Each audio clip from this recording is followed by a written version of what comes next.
This is the Lucie Beatrix podcast. Today we are joined by a phenomenal athlete and drag performer, Sofia Camacho.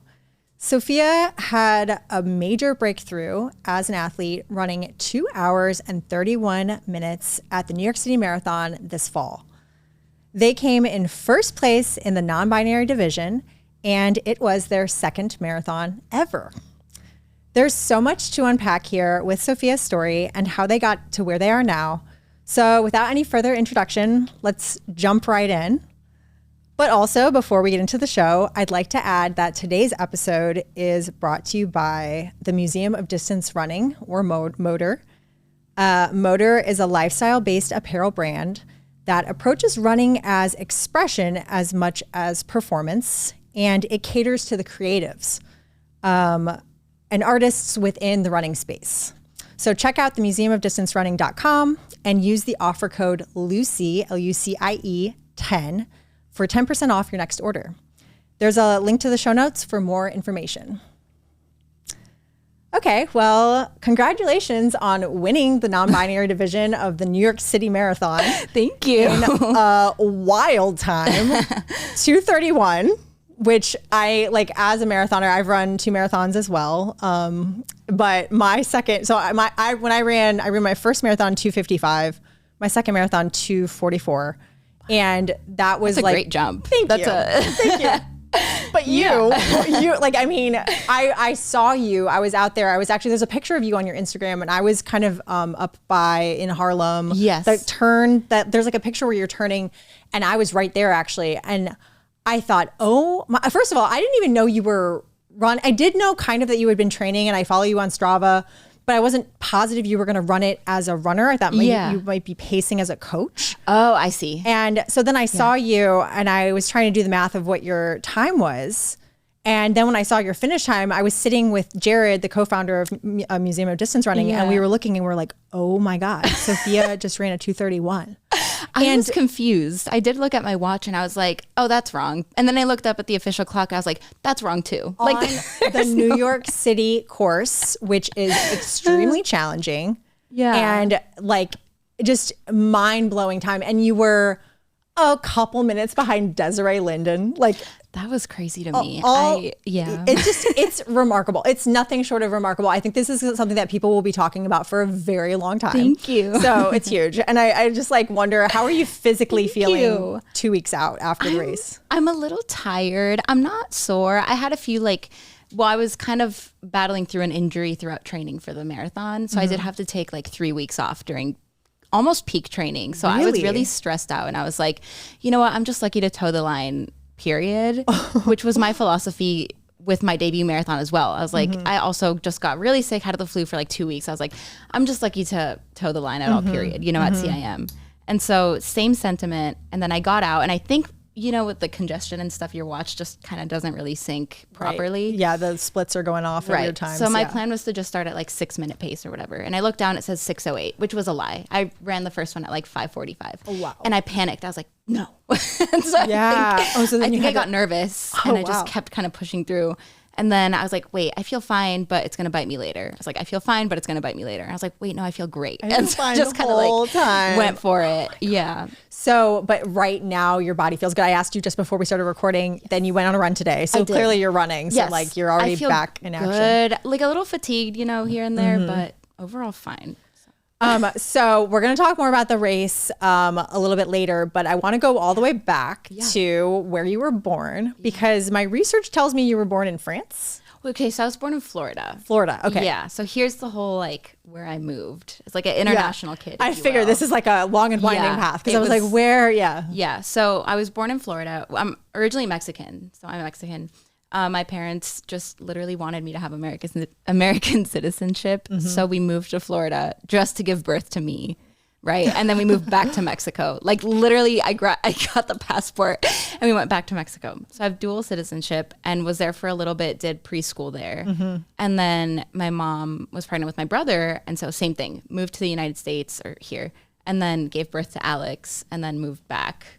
And then we moved to Argentina where we settled for 10 years. So that's where I mostly grew up from ages 5 to 15. In Argentina? 5 to 14, yeah. Oh, wow. And then I moved to France right after that. Okay. And so you moved to France when you were 15? Yes. And then went to high school? Yep.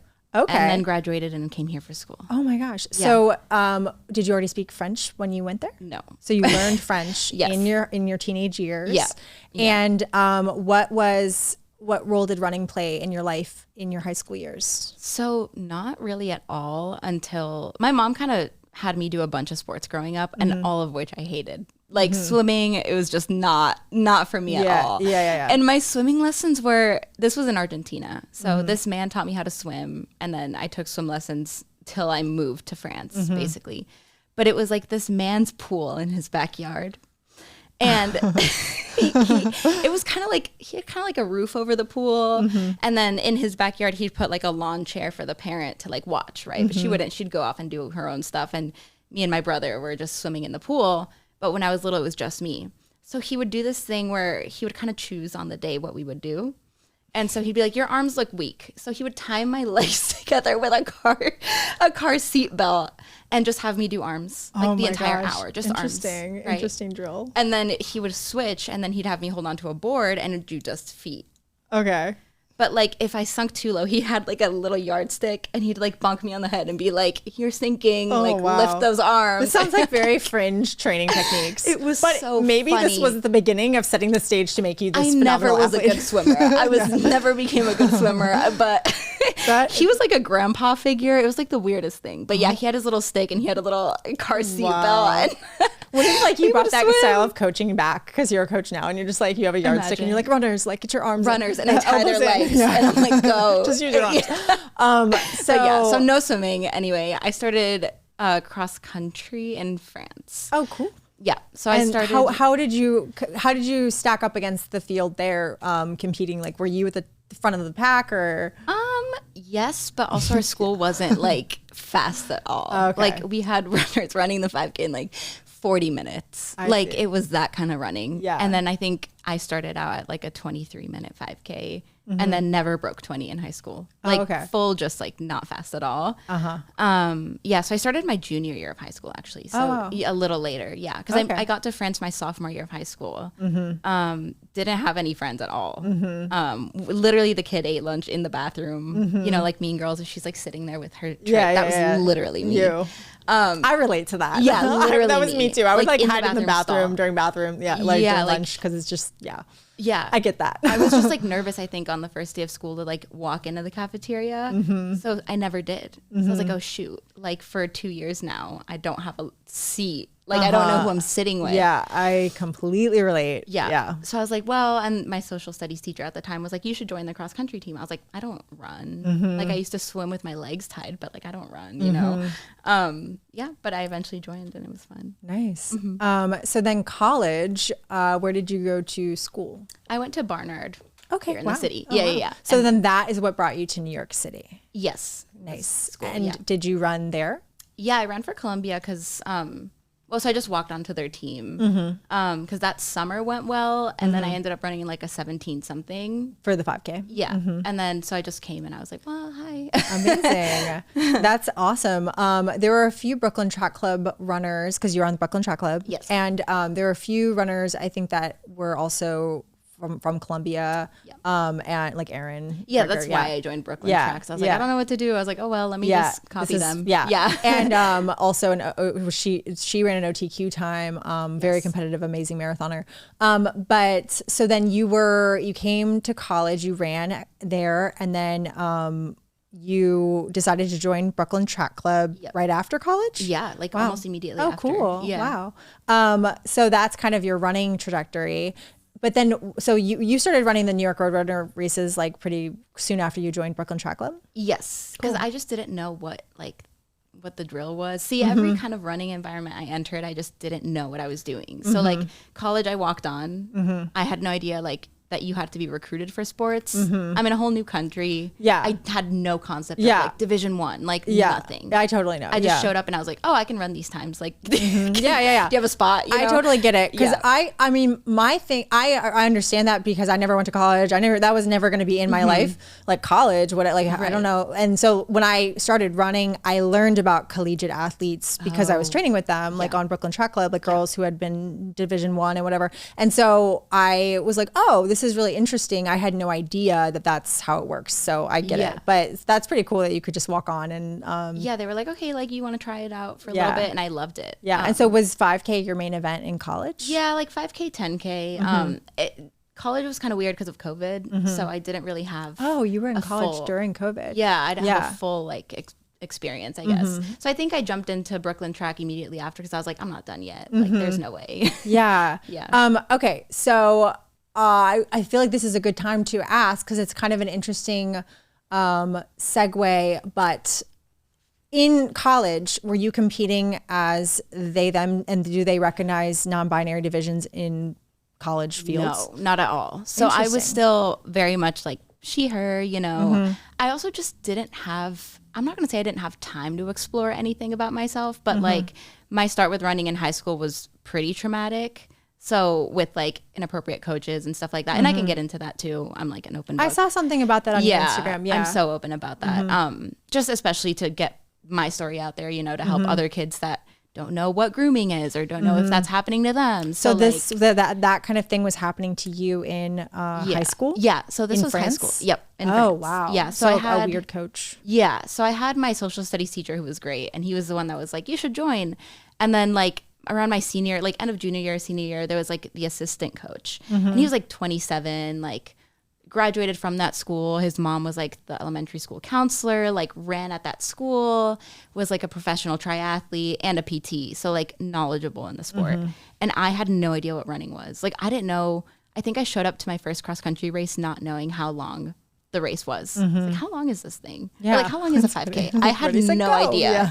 Yeah. It's like no concept of running. I showed up in like, I still race in my cotton tees, but like, you know, I love that. the cotton tee and the like soccer or basketball shorts, because soccer is huge in Argentina. So like literally my little Argentina soccer shorts and like a cotton shirt. And that's how I would show up. I had no concept of a running watch. Yeah. Like performance wear, nothing. Yeah. I relate to this so much. Yeah. No. So this guy would like, he'd be like, hey, like I brought you this, and brought me a shirt, like a running shirt. I was like, this is kind of cool.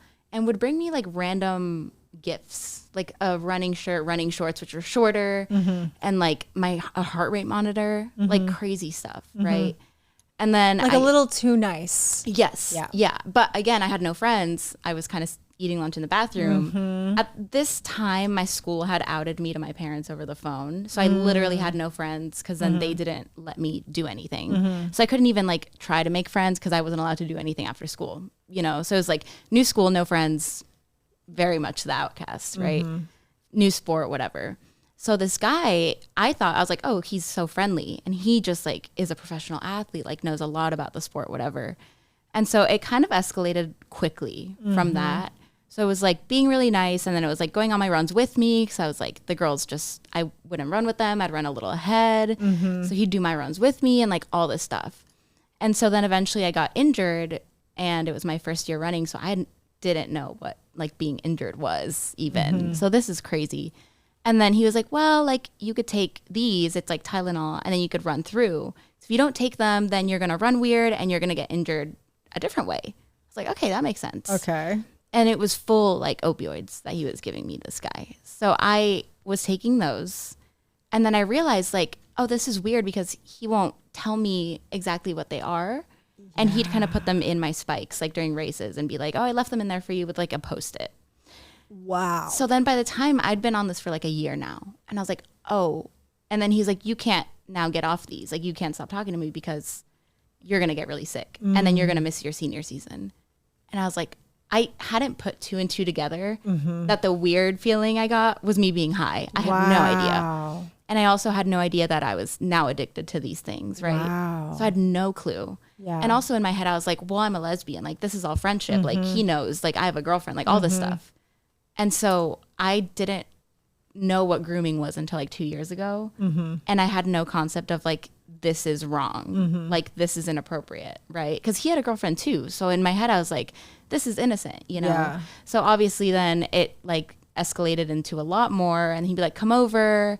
And that's when like inappropriate touching began and like all this stuff. Wow. And like other coaches like knew, they like had a feeling, or they knew, or they saw me outside of school hours with him. And like no one said anything. That is horrifying. So it's like the craziest thing ever. Yeah. So anyway, I like, that's kind of like my origin with running. So then every space that now I go into, I like don't know a lot, but I think it's just like finally now that I was able to graduate college or like go through college.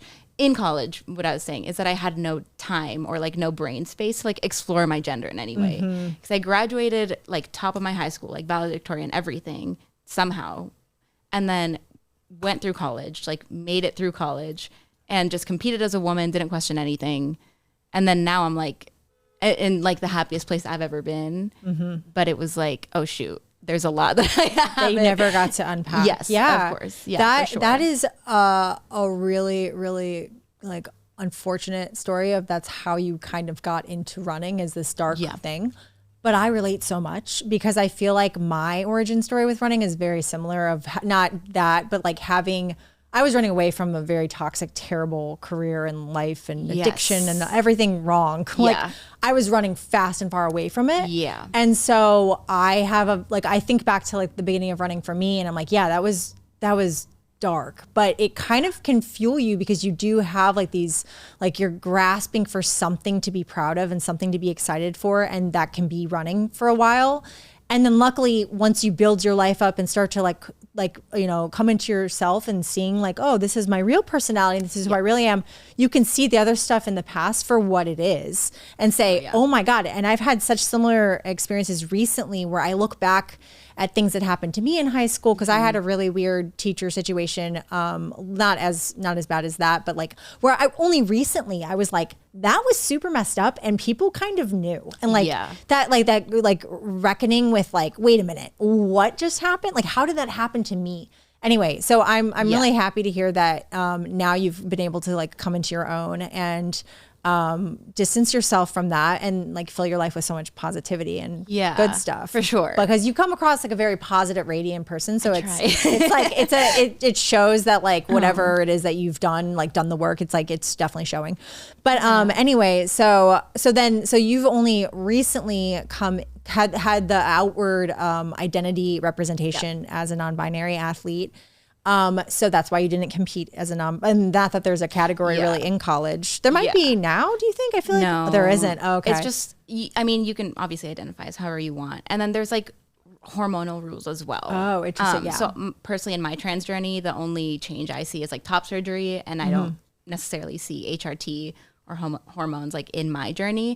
So technically I can compete in the pro women's field, for example, which is like things that I'm looking into. That was something that I was going to ask you. So the first thing I thought when you came in with your 231, you were not amongst the pro women because you weren't in that field. And I, to myself, thought, okay, it's because you are a non-binary athlete, though there is no non-binary pro field. Right. So you couldn't start as a pro and have the head start.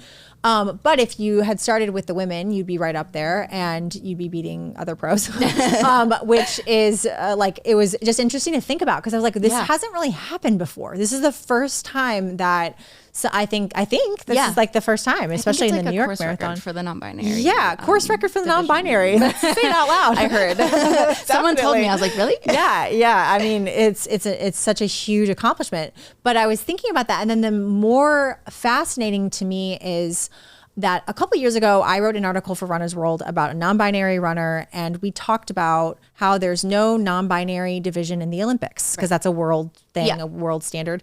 And this individual, we were talking about, if they ran this elusive Olympic trials qualifying time, then what? Like, then you kind of, you don't, there's no field to compete in. Yeah. So what do? You are forced to compete as choosing a gender, basically. And so for someone like you ran 6 minutes faster than what the women's Olympic trial qualifying standard is. Yeah. But what do you do with that? If so I'm wondering what you say to that. Like, what is the protocol?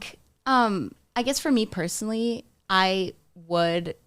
I'm able to kind of distance myself from like performance and gender. So like I wouldn't mind racing in the pro women's field. So like Nikki Hiltz at the Olympics, they're non-binary, but they compete against other pro, or not other, but like the pro women. So like that's kind of where I would see myself, how I would see myself competing. Yeah. You'd So go like, to the trials and they would just recognize you as non-binary instead of, Or like I'd have to register as a female in a race where I could use that OTQ time, for example. So I think in Valencia, I'm registered as a woman because they don't have a non-binary category. I was wondering about that. Yes. So I would have to run the OTQ registered as a female. But then to come back and race non-binary, I'd have to let them know, hey, the only reason I registered as female is because there was no category. Legally on paper, they need my, they need my interesting X time or whatever. Yeah. But I think I would have loved to race in the pro field for the New York City Marathon. I think you might have run faster because you'd be like, like in the actual race. Yeah, because you were mixed in with just everybody. Yeah. So it's a different experience. A fun race, I think. Yeah. You'd be neck and neck with Des. That would have been so crazy for me. It's so awesome to think about. But so that is interesting. Well, right now is not an Olympic trials qualifying time because it's like not this, like we just have the Olympics, as you know. But when the window opens, the sky's the limit. Yeah. You could run the world. You could run because there's the A and B standard, but then there's the world standard, which is like the countries. Like if they don't have an Olympic trials, the other countries, they just have to run that like 2:28 or whatever it is. And have you thought about competing for a different country to be able to do that? I've thought about Mexico quite a bit. Amazing. Yeah, that was like my first thought when I finished the marathon. I was like, wait, like you're like, I could compete in the Olympics. I was like, it was like a weird like realization because at first I thought both watches were wrong, right? The thing about me is when something good happens, I'm like, there's no way. Is my first thought always. April Fools. You know? I get that. Yeah. There's no way. But then I thought about it a little more and I was looking at the results among the pro women and I saw that I'd run a little bit faster than Jenny Simpson as well. So I was like, me in high school, I would have paid to like be able to like see that happen like at the finish line, you know, because obviously it was different races. But so then I was kind of thinking a little and I said to my girlfriend, I was like, maybe, she's like, could you do the Olympics? Could you compete? And I was like, I think so. And this is your second marathon. Yeah. And some of these Olympians that you were kind of right next to, they've been running for decades. Yeah. Jenny Simpson, this is like, she's been running for 20 years. She hasn't run that many marathons, but I mean, but like you're up against people who have been running marathons for a long time. Yeah. And so to think what's possible, it's like, cause I mean, we should also get into your training. Like you said, like you had like gaps of the, like having an injury or like feeling sick. And you were also performing as a drag performer. So like to think, I remember I was seeing your Instagram, like you would be coaching and then training. The flyers. And then you had your performances. You're not a full-time athlete. Like no. You ran, you ran what a professional who does their entire life is about running. You did that. Without being with staying up late performing. So it says a lot, and it also makes me really wonder, like, well, wait a minute, like go to altitude, like full time, have all the recovery, all the PT, all the resources. And so it's just like the sky is definitely the limit. And it's like the Olympics, like what else? Like world records, you know, it's just like such a crazy thought. But I think it's just such a fun thought probably. Oh yeah. But so as you were training, how did you approach and structure your training to like you were coaching with Nike Project Moonshot, which is taking hundreds of runners through a marathon program. It's amazing. I did Nike Project Moonshot my first marathon. Like I was a little I knew nothing about running. So like I literally started doing track with the Nike Project Moonshot. So you were a coach for that. How did you become a coach for them? So it was so quick. It was very last minute. So I think I kind of this year jumped into the running community kind of out of the blue, but the only reason you definitely like came on the scene quickly. I saw you just like winning races, and I was like, who is this person? And then so I think the only reason that started happening is because I was eyeing prize money for the New York City Marathon, right? But to qualify for that, you have to run 6 other New York Road Runners races before that. So that was me just like racing a lot, and I didn't really have pressure for those races because I was like, I just need to finish them. But then I was like, whoa, like I'm doing them. I'm doing okay at these. Yeah. Like, these are fine. Winning. Yeah. And then I was like, I discovered like OSR, and I was like, wait, this is fun. Like these things are fun for me now. Because I was such an anxious racer, so I wouldn't race at all like last year. But then I was like, wait, like the adrenaline is there. I completely relate. I felt the same way when I first got into it. When I was always afraid to race. I was like, no, like I don't, like anxious. And then I was like, I'm gonna do every race. Exactly. And like, so I totally get that. Yes. So I was like just saying yes to a bunch of stuff. Say yes to everything. Yes. So I kind of just popped up in the community a little. And then I met Rebecca Stowe, Coach Stowe. And so I think I DM'd her like my senior year of college, being like, oh my God, another queer runner. And I DM'd her. She didn't see it at all, obviously, because I was like literally no one. Yeah. Why would she respond to this random college student that was like, want to run together? No, of course not. But then I think I ran CAM, saw her along the course, and I was like, hi. Ran past her, and then just kind of started racing a lot in the city. And then she responded, she's like, oh, hey, like, let's go for a run. And then she's coaching Moonshot, and she's been with Nike for a while. So we became really good friends. And then I started being invited to like Nike social stuff. And I guess my current boss, Kadrin, like the way I interacted with the community. I love her so much. Yeah. She's so wonderful. She's amazing. And she was like, we like you. I was like, really? Yeah. Well, of course. But that's so cool. Yeah, so we hopped on a Zoom call on like a Thursday, or like it was a Monday. She's like, want to start on Thursday? It's orientation. It's like, I thought orientation for like, for me. And she's like, no, orientation for like the runners at Moonshot. Like you start Thursday. And I was like, oh yeah. Okay. Yeah. This is quick. Wow. Amazing. Yeah. It's kind of so awesome grateful. When these things click, because it just, it happens to be just like, that's just how serendipity works. But so do you also coach at Mile High Run Club? Yes. Okay, so I have like 3 classes a week, and then I just sub in whenever I see a class that I can take. What I was curious about with your training for the marathon, so you're coaching Moonshot runners, which involves like being there and kind of rallying them. Yep. And you yourself are trying to train for a marathon. Yes. That seems already extremely exhausting. That is a lot. Yeah. Like I coach too, and it's like I have to like rally to be there. Like, yes, let's do it. And then I'm like, oh, I'm so tired, but I have to have the energy. And you're doing that with like 300 people at a time. Yeah, definitely. So yeah, it's just a perspective, I guess. But so having that, bringing the energy, and then also Mile High Run Club energy. Yep. How do you think that affected your marathon training? Like, were you fatigued from being a coach as well? I think so. Only because like, well, for Moonshot, I tried to be really strategic with it. So we have different pace groups. And I'd usually align with the first pace group.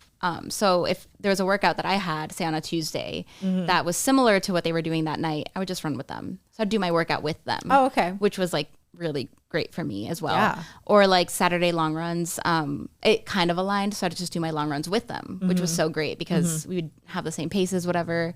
So that was really helpful for me. And then just, you know, being among a group that I would coach and like give advice to, you know, my big thing is like, I have a crazy life, but you can still reach your goals with a crazy life. Yeah. So if you do have any questions about how to do that, I'll just kind of give you insight as to like what works for me. I love that so much. Wow, that is so cool to think. Because I think there are a lot of philosophies when it comes to running, especially when I feel like I came on the scene like 5 years ago, where it was kind of like you kind of have to choose, you have to live and breathe like just running life. But like there are people who are so multifaceted. And it's remarkable. What I want to know is in the Nike Project Moonshot training, when I did it, there weren't very many people who were going for sub 245. Like that was kind of like the more ambitious. Like there weren't very many. Were there a lot of people to train with that were your pace group? It was like one group, and it was like 6 of us. Okay, and you guys, so you guys were all training together, like going for sub 240. So they wanted sub 240. So you kind of blew that out of the water. Yeah. They wanted sub 240. It's so interesting because they would run really, really fast, like all their long runs. And I'm like, I'd be like, okay, like how can I get them without telling them what to do? Because obviously we're all grown-ups. Yeah. How can I get them to slow down? Because we should not be doing our long run at like 6:08 pace. Yeah. So like as someone that knows that we shouldn't be doing this, how do I pull it back? Yeah. So I'd just like try to talk to them and like the whole run be like, if you can converse with me, this is great. If you can't, that's an issue. It's too fast. So that's like things like that is what I would try to do. So nobody else from the training group ran your time that you trained with, like a training partner? You didn't have anyone that you were shoulder to shoulder with that you had trained with? Interesting. Yeah. So then that means that you were kind of training a lot by yourself. Like, I mean, you're doing it kind of on your own. It was like run when you can. Like, yes. I had days, like I said, like my number one tip is always like, you have a rigid training schedule and you have a crazy life. That's not going to work. Yeah. So you need to alter your training to fit into your life. Totally. Like, because you'll have time. You have time. You just need to like figure out when. Yeah. And that means that it's going to be at the most inconvenient times, but that has to be, you have to be open to that. I totally get that. Yeah. So like Mile High, luckily we're able to like go in there and use the treadmills whenever. So like I'd kind of maybe run, like get a run in between classes, or I'll like go in at 11 p.m. literally Totally. and like do my run at 11 yeah, p.m. I've been there for sure. Totally done that. So your weekly, this is like detail stuff, but I'm always so curious because I just like, I was looking at your Strava. I loved like just seeing the runs and I'm like, I want to know everything math, Please, like whatever. yes. So what was your weekly mileage for the whole? It was never, I'm not a high mileage runner. I love like that. Quality 70. over quantity. Yeah. I think I only got up to like, my highest must have been like 70 something. Great. It's like really not high at all. Interesting. And I noticed you did run a lot of marathon paced miles. Yep. Yeah, which is important. And then what were your track workouts like? Was it just what Moonshot had prescribed, like that kind of like what they had, or you did your own thing? I did my own thing a lot of the time because I'm coached by Brendan from Brooklyn Track. Yeah, Brendan Martin. Yeah. He's great. He's very patient with me. Okay, so you had a plan from him. Yeah. Okay, cool. Yeah. And so did you have it like track long, like within the week, or did you do 3 workouts in a week? I think it was 3 because it was like a track one and then some sort of fartlek and then it was like some sort of mile or 2 mile or 2K repeat situation. And then it was like some sort of fartlek or like a decent run with added quality miles.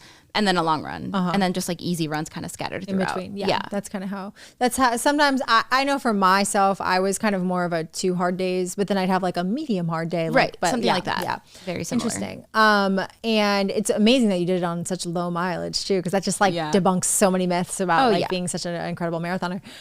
Was there anything you learned from your first marathon that you were like, okay, next time I do a marathon, what was your first marathon time, by the way? 2:41. 2:41 a.m. Okay, so debut marathon right out there. Like you're already like. I was a little mad because I was like, I wasn't going for the OTQ again. I was like sick, but it was literally me going through a relapse from the opioids that I had been addicted to in high school. So I was coming off of that. So not pretty. 2 weeks of just me not doing good. And I was like, damn, like I have this marathon, like, you know, I'm just lucky to toe the line, period. Like I'm lucky I got out of this. I'm lucky that we're back. Escaped. Yeah. Just running this. Yeah. I see. So it was very much like my girlfriend and I flushed them down the toilet and like none of this. So I owe everything to her. She's wonderful. Wow.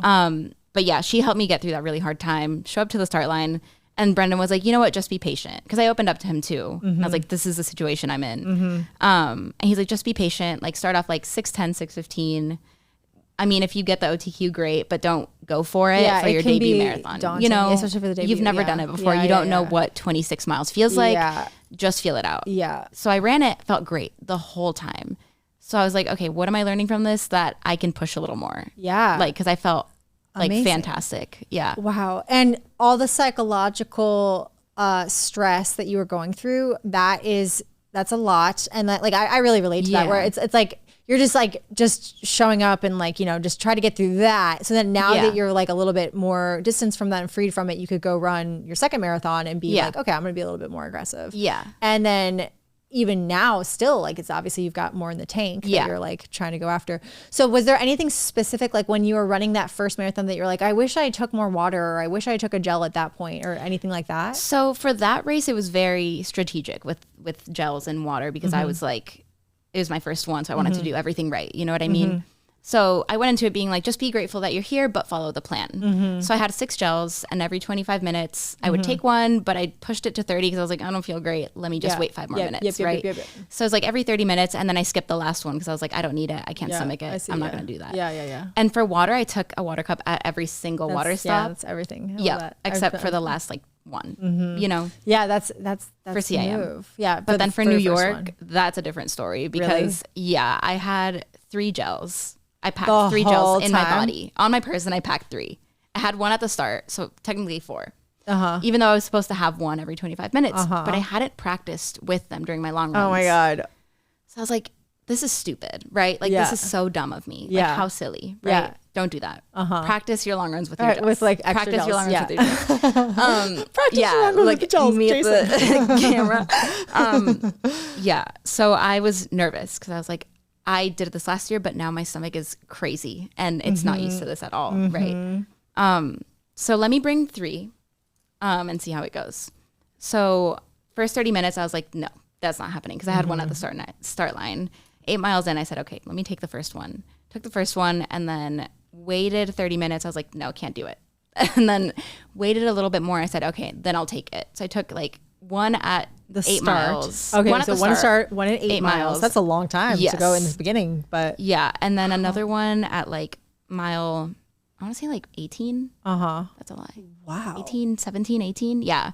And then kind of, right? So you're spacing it almost every, a little less, like 45 minutes or something, 50 minutes, and then like almost like an hour later. Yeah. Because I was trying to just like listen to my body. Because that's another thing. It's like if your training is rigid, you need to move it around to fit your life.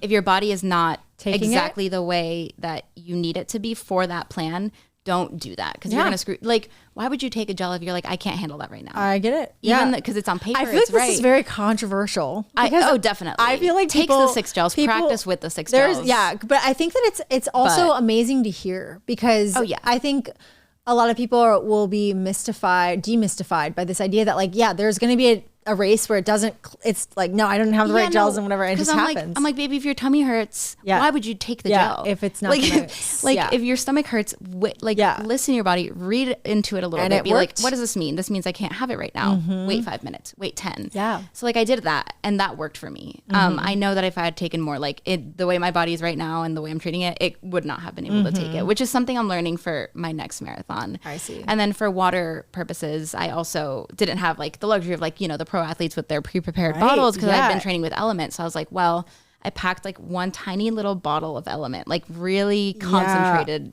salt water. And I put it on my side pocket. So I said, I should be feeling great for the first half marathon. Like you should feel fine because you're running twice that. So I said, for those first 13, I will take the water cups, the Gatorade cups, because I wanted like electrolytes, right? So like on occasion, like the guy in front of me would beat me to it and then I'd like need to grab water instead because the water stop comes after. Yeah. So like play it by ear for the first 13 and take advantage of the water cups and that you feel good enough to like step out of the way, maybe grab one. For the second half, if you're a little more locked in and you don't want to like weave around, people are like, that's when people kind of like fall and like lose spatial awareness, stick to your little bottle, right? So first half, I kind of like went through the cups and then I was like, okay, no more cups, like no more weaving around, like just use what lock you have. Then your concentrated Element. Yeah, I took like 3 sips of that through it, and I said, "Okay." That's so well. So just think about what you can do when you have pro bottles. That's what I was thinking too. Yeah, huge. I was like, that'd be cool. That's awesome. That's even more impressive. I forgot about that. That like you don't even have. You're just taking cups off. Like that's running extra. Like it's like you do have to like move out of the way a little. Yeah. Wow. And on like there's gonna be it's gonna be very interesting to see like how now these lessons you're gonna be able to take to the next to Valencia. Yeah. So describe like what you're fueling because when you're training for a marathon, there's like it's just so much fueling. You're saying listen to your body when you're in the actual race. What does listening to your body for fueling look like for the weeks or the time when you're not running, when you're training like these 70-mile weeks and going hard and running these crazy workouts? Yeah. I've always struggled with fueling. I've always struggled with food. Like, and I think it has a lot to do with like body dysmorphia, but also gender dysphoria. Like growing up in middle school and then hitting puberty, I'm like, why do I look like that? Like, why do I all of a sudden have curves that I didn't know I didn't want? Yeah. So it was very confusing. And then struggled with my eating all through high school and then all through college. So like really when I walked on, they were like, well, we need you to put on like X amount of weight before we like medically clear you to run. So I was out for like my first cross country season. And so this was like a trend for my whole life basically.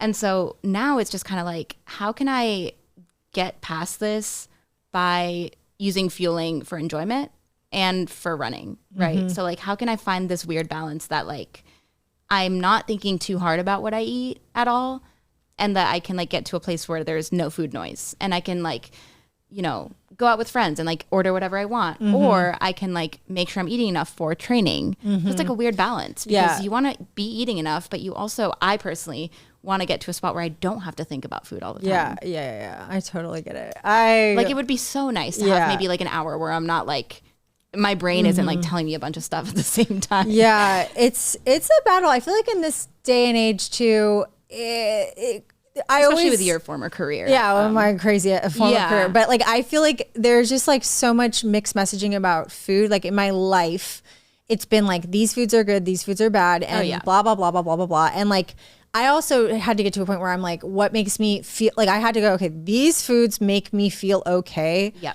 I'm just gonna stick with what I know works, and like every now and then it's like through therapy, like I can I'm like I finally tried this thing and nothing bad happened, because in the past things would make me feel bad, and that like always kind of altered how I'm like, if I don't feel good, if it's a food is making me tired and sluggish, then I don't want to eat it.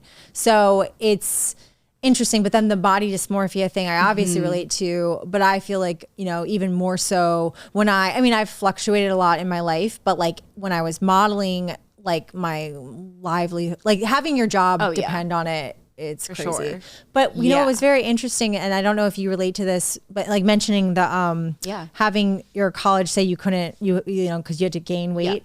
So I don't know if you've ever experienced this, but I know I have, where I would run races and people would just rip me apart with my body, like saying, you know, my body didn't look good or like to the standard. And like there are things that it's like, you know, any commenting on anyone's body in any state of time, place of time, people don't know what's going on behind the scenes. And like, you know, for someone like me, I remember there was a period of time when I was really depressed, and I was using running as like a escape, and I was getting hateful comments about my body and just how it looked, and you know, this and that, and it's just like, I don't know, do you ever have to deal with that stuff? Yeah, I think when I first got to college, it was very much like, who's this random new person? How do they think they can just walk on? Yeah. Why are they so little? And like all this stuff. So it was very much like feeling kind of like thrown into a pack of wolves is what I felt like. 100%. Yeah. And I wasn't even able to kind of make friends with them or get to know them because I wasn't allowed to run yet. So it was another situation where I was just thrown into the space where I wasn't really allowed or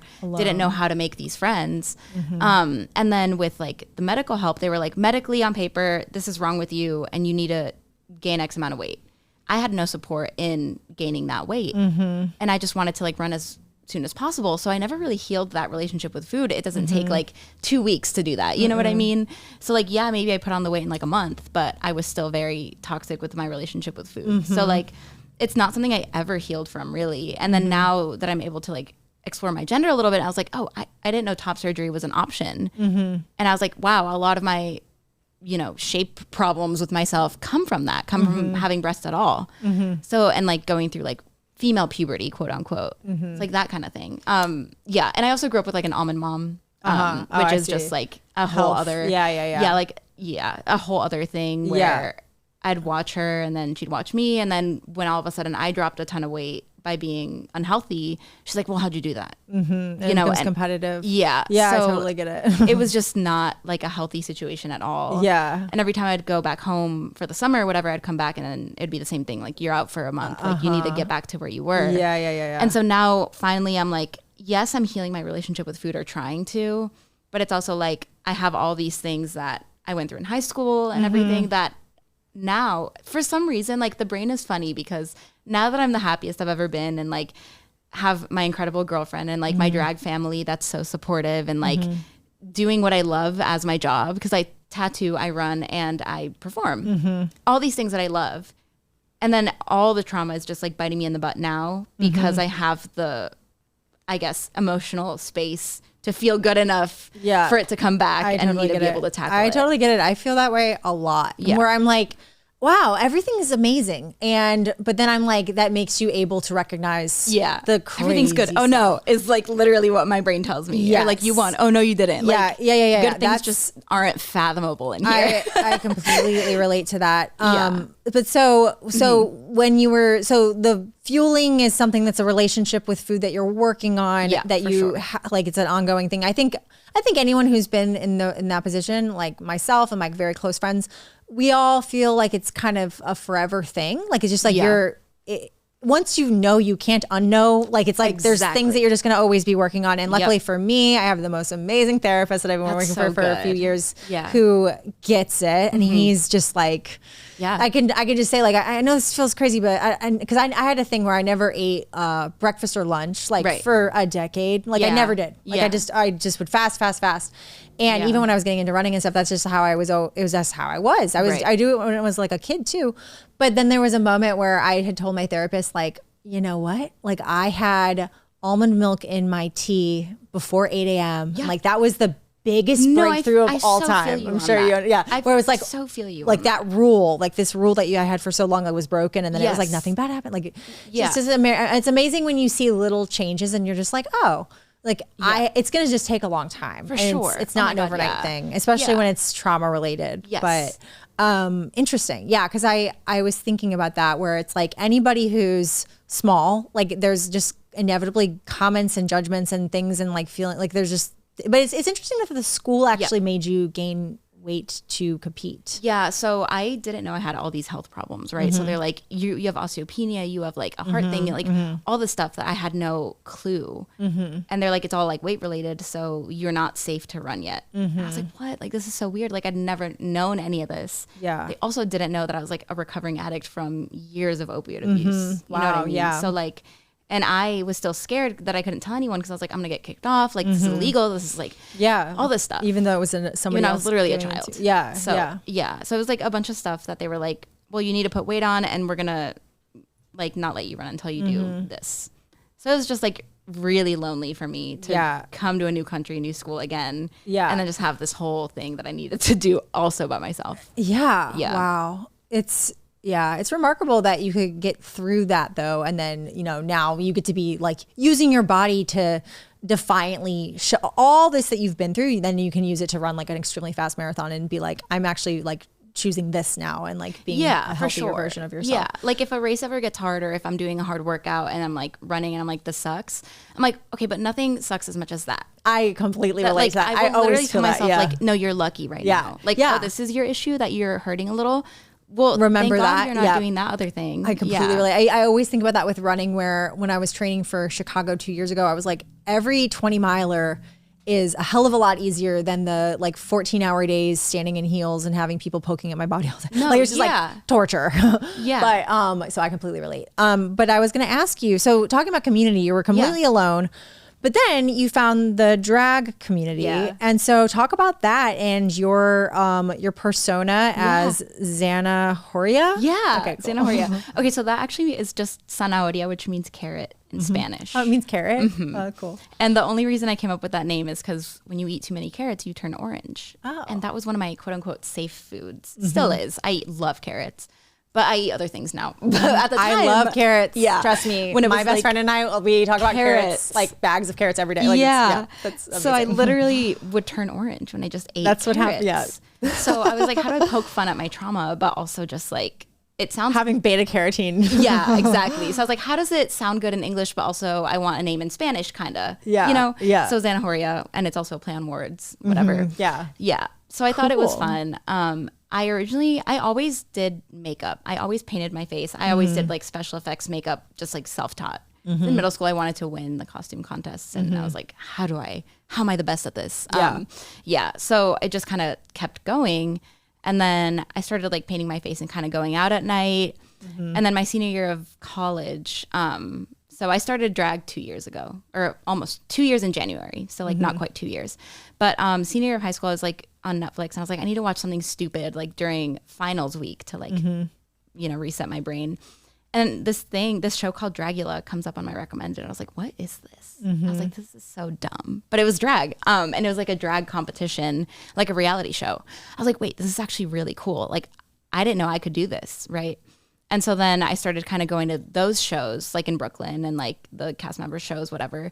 And then I started painting my face and they were like, wow, like you look great. And how long have you been doing drag? I was like, I don't do drag yet. And they quickly like got me started. They're like, here's an open set, like show up at this time, like another like Project Moonshot situation where it's like, this is right for you. So fast. Like my drag trajectory was really, really fast. It was mostly all like last year was just kind of like my running this year was my drag last year basically. And then this year was just me like continuing obviously. but it was very much like walk New York Fashion Week, walk Paris Fashion Week in drag. Like award nominated for like, they call it the Glam Awards, for like breakthrough artist. And it was all very quick. Won my first competition so it was all super fast and sudden. Wow. And so you have a group of friends that you guys all do it together? Yeah. Awesome. So it's like, we all have our own shows and like, we all kind of started in the scene together last year. So we just love each other. We're there for each other always. I have a drag mom. Her name's Julie J. Cool. I don't know if you've seen the Alexis Bitar campaigns. Yes, Jules. I have. Yeah. She's Julie. Oh, wow. Yeah. Awesome. So she's absolutely wonderful. And then she's also Daniela's drag mother, my girlfriend. Oh, okay, yeah. cool. So your girlfriend does drag as well. Yeah. And when I was thinking about the drag thing, I just know for myself, I have my personas where when I'm at work, I talk about running sometimes. Yeah. But like, because I work in a photo studio and like, they know that but they're like, they don't know the difference. Right. So when you're in drag, are there other runners who know the like caliber of an athlete that you are? Or is it just kind of like a different version of you? Yeah. It's like, I'll go in at night and they don't know that I like did a 20-mile long run, or like I have a brunch every Sunday with Daniela. It's called Brag Drunch. It's really fun.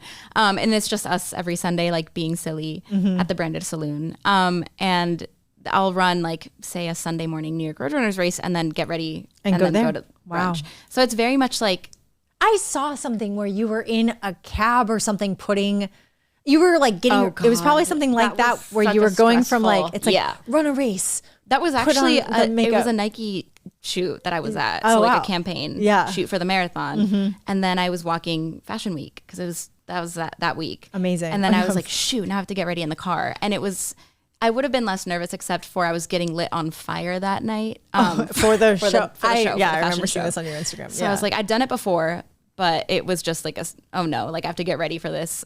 There was no rehearsal before. Like it was just very like, oh shoot, I really need to just get there and paint at the venue. And just get all ready. Yep. This is like such a fast-paced adrenaline New York lifestyle. Oh my God, yeah. You're definitely one of a kind. Like runner mode, and then immediately I'm a clown in white face. You know what I mean? love it. Because my drag persona is very androgynous, just like I am. I think of it as just, it's me, obviously, but it's like a more elevated, like, how can I feel most comfortable in my skin in a gender neutral, androgynous, like clowny or like ethereal kind of way. Yeah. Like build my own I love creature. when you blend the two, because I remember there was a shoot you did where you're wearing drag and you're on the track. Yep. Love that. It was so fun. And in the water bottle was like fake blood, because a lot of my drag is like very gory, like year round. So, yeah.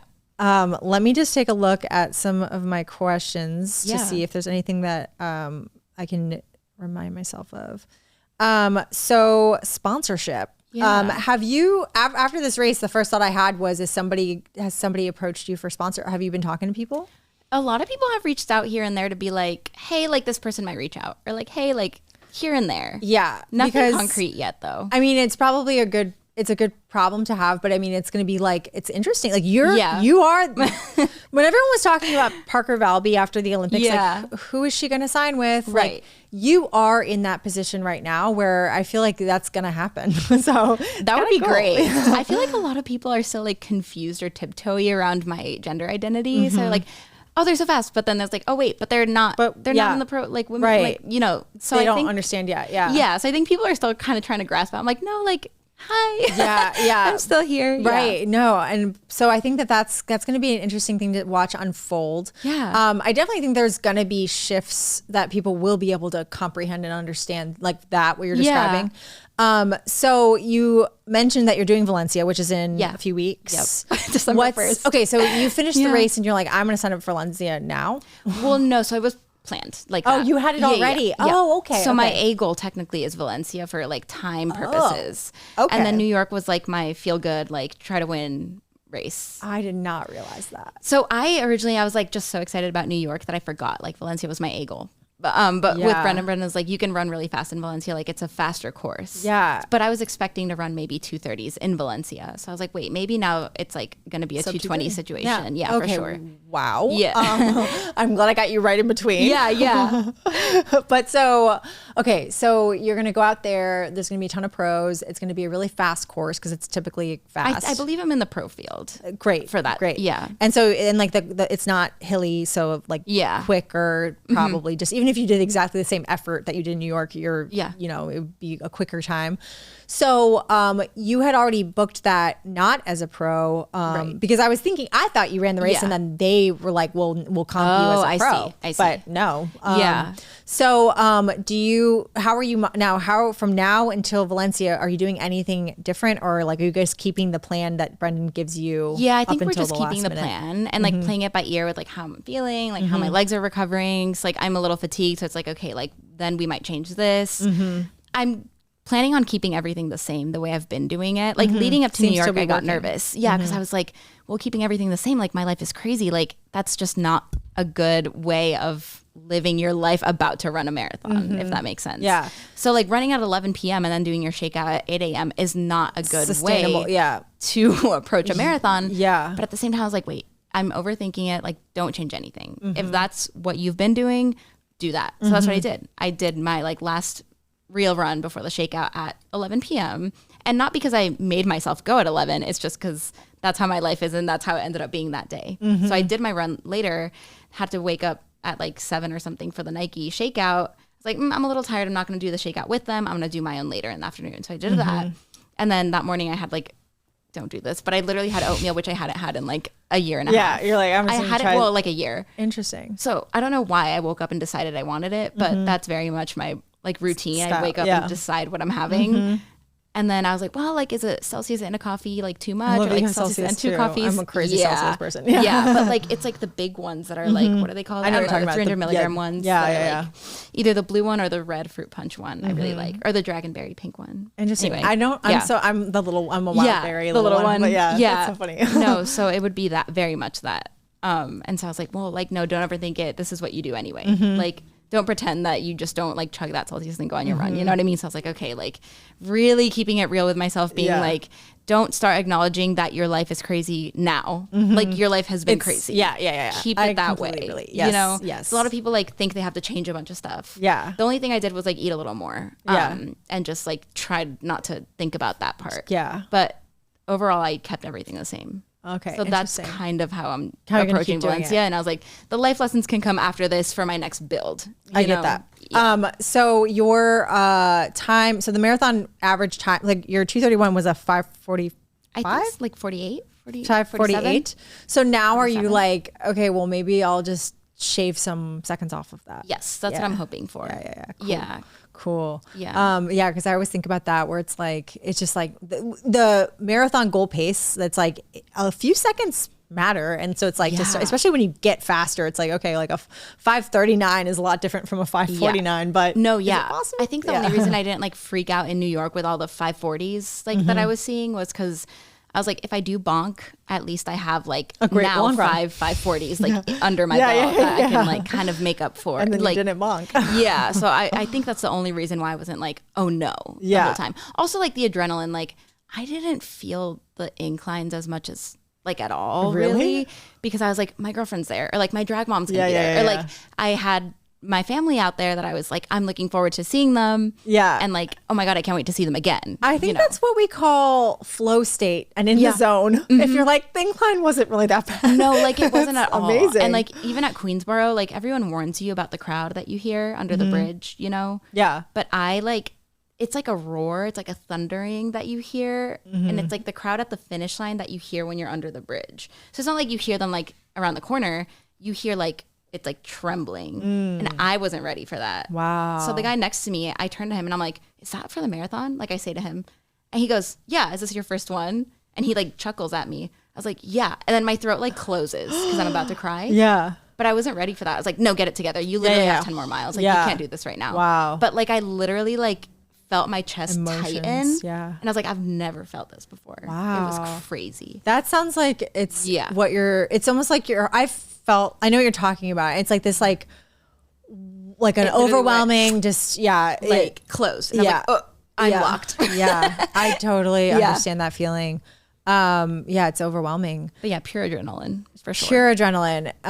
Wow. It makes me nostalgic because I haven't raced in 2 years. Like I haven't done a marathon. Like I did my Chicago and then I kind of dropped off, but I've been focusing on other things. Like it's kind of like life, you know, but like it's kind of, for me, I was like, my head was so into it. And then like, I have that thing where it's like, I have to be all in or I'm kind of all or nothing. But, and then other things fill the void. Like I feel like I used my marathon energy towards other stuff. And exactly. It just ebbs and flows. But anyway, I'm so blown away by your story. And I feel like a lot of people could learn and benefit from like what your story is, which is just kind of like having a crazy life and just doing it all and still running remarkable times. And it's just truly exceptional. And you have inspired a lot of people. You inspired all of the Nike Moonshot athletes. And I'm always seeing when you reshared somebody today that like you're motivating people, especially in the trans community and in the non-binary community. So it's going to be just fascinating to watch how this all unfolds, especially over the next few weeks. And when you go run Valencia, I'll definitely be cheering for you from afar. Thank you. And if you'd like, you could go ahead and say how people can find you. Oh, cool. If like whatever your Instagram or whatever you feel comfortable sharing. And if you have anything coming up, like a show or anything, go ahead and let us know. Okay, so my Instagram is Sof_Camacho. That's my real person running Instagram. And my drag one is at Xanahoria. And I like to say Xana like Xanax and Horia like horror. I love that. That's how you described it because I thought that's what it was. I was like, Xana like Xanax, Horia like horror. Yeah. Interesting. But carrots. So yeah. Cool. And if you want a tattoo, I'm a tattoo artist. So shoot me a DM. Yeah. Wow. Cool. Well, congratulations again. Thank you. And thank you so much for coming to the Lucie Beatrix podcast. And thanks for having me. Yes. Thank you guys for watching the episode. You can find me at Lucie Beatrix, LucieBeatrix on Instagram. And until next time, just be fast. Just win.